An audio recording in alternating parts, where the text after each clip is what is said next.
अरे बल्लो रानी, मुझे जल्दी ऑफिस से जाना, जरा अपने खूबसूरत हाथों से कंघा तो पकड़ाना। ओ रंगीले रसिया, जिन जुल्फों पर इतराए झूमते हो, ये सब जानते हैं गंजे हो, विग लगाकर घूमते हो। मेरी एक विग से तुझे परेशानी हो जाती है? तेरे तो पूरा जंगल है, फिर भी 4-4 चोटियां मंगवाती है। सुनो जी, मेरी चोटियों पर ना इतराओ और एक नकली मूछें भी बनवाओ।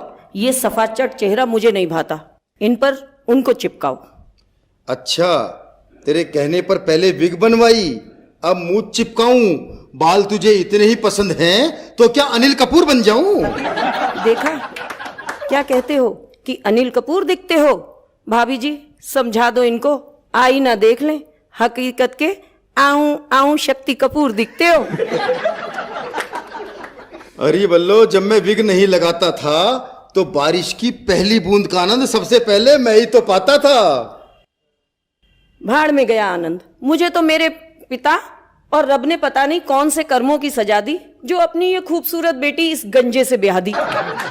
गंजा ना भी होता तो शादी के बाद हो जाता। तेरे जैसी पत्नी हो तो क्या सर का एक भी बाल बच पाता? सर के बाल नहीं बचे, इसीलिए तो ये गंजा विग लगाता है, और कोई बूढ़ा आशीर्वाद दे दे तो विग उसके हाथ आ जाता।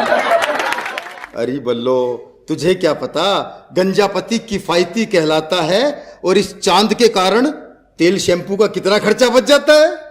खाक तेल शैम्पू का खर्चा बच जाता है, मेरा फेस वॉश तो 2 गुना लगाता है। और खुद पार्लर में जाकर कलरिंग, रिबॉन्डिंग और न जाने क्या क्या करवाती है।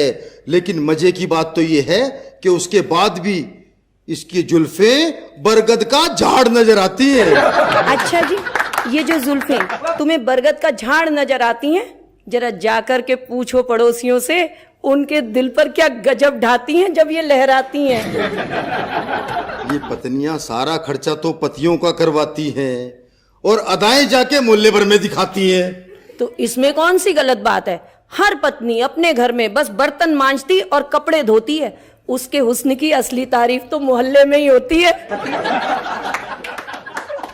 मनोज जी, ये बल्लो मेरे गंजे होने का फायदा उठाती है, खुद तो भाभी जी बनी घूमती है, मुझे छोरियों से अंकल जी कहलवाती है।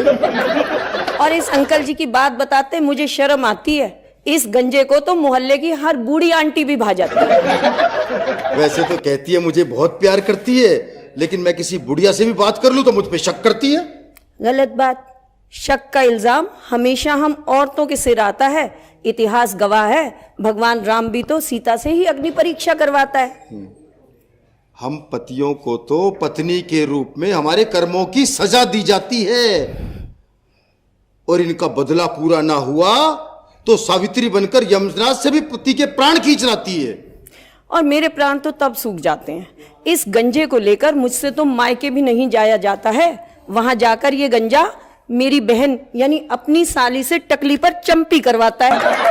अरे बल्लो, काश ये बात तेरी समझ में आ जाए, साली के नाजुक हाथों का जादू चले और मेरे सर पे बाल आ जाए। हा, ये देख लो, ये बूढ़ा, ये गंजा ठंडे तवे पे रोटी सेकता है, उजड़ा चमन है, ख्वाब बसंत के देखता है। अरे बल्लो, मैं अपने दिल के अरमान अभी से क्यों तोड़ूं? और जब वैज्ञानिक चांद पर खेती की सोच सकते हैं तो मैं अपने चांद की उम्मीद क्यों छोड़ूं?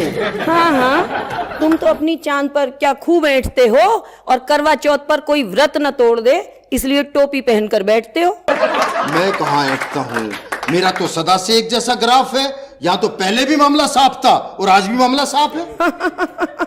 सही पकड़े हैं, तुम्हारा एक सा ग्राफ है, बाहर मैदान साफ है, अंदर भेजा साफ है। जैसा ऊपर वाला चाहता उसी की चलती है, और ऊपरी मामला समय से पहले साफ हो गया तो मेरी क्या गलती है? जी नहीं, ये गलती कॉलेज में 2-2 लड़कियों से इश्क का लिया मजा है। जब चोरी पकड़ी गई, बाल नुच गए, उसी की मिली इनको ये सजा है। ये बल्लो मुझे गंजा गंजा कह के चिढ़ाती है, इसकी माँ कम सुनती है, बहरी कह दूं तो सिर पे चढ़ जाती है। खाक सिर पर चढ़ूंगी, मैं क्यों सिर पर चढ़ जाऊंगी? वहां से फिसल गई तो अपनी हड्डियां थोड़ी ही तुड़वाऊंगी। मनोज जी, मुझे तो लगता है कि हम दो विपरीत तार आपस में जुड़ गए और इसे झेलते झेलते मेरे तो विक के बाल भी उड़ गए।